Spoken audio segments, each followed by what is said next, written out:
The first page of the application is all about you. There will be fields for your date of birth, citizenship status, name, and some other demographic information. Speaking about names, be sure to enter any former names to ensure official documents are linked to your application seamlessly. You will also have a field for preferred names, so provide us with your preferred name if it's other than your legal first name. Please also notice that there are no parentheses or special characters needed upon entering your contact number. This will cause an error, so numbers are just needed in this field. For supplemental information, you may be eligible for the Qualified Tuition Reduction Program, or QTR. You may be eligible if you are an ASU employee or an ASU affiliate. Spouses and dependents of ASU employees can be eligible as well.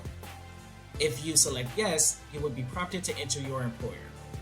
Please note that this will not influence your admissions to ASU, but it is good to know for tuition and processing purposes. If you do not qualify for QTR, no worries, just select no to proceed. Next is the previous ASU affiliation section.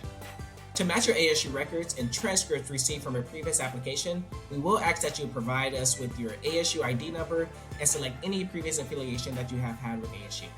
If not provided, official documents received from previous applications will not be matched automatically. Also, just keep in mind, ASU will ask for parent or legal guardian information. If you are under the age of 18, you are considered a dependent student, so you will be required to supply us with this information. Finally, there is the partner section. If you get to the bottom of the My Information page and you do not see the partner section, you may be using the wrong application.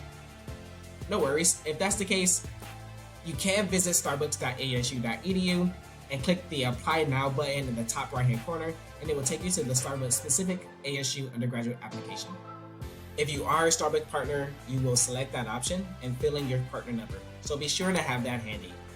You will then acknowledge the terms and conditions of the program and proceed with the rest of the application.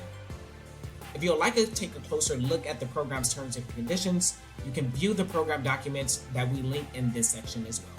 If you are a qualifying family member of the Starbucks partner who is a military veteran or active duty service member of the U.S. Armed Forces, you will select that option and fill out the partner's name and email, as well as your relationship to them. You will also then acknowledge the terms and conditions of the program and proceed with the rest of the application.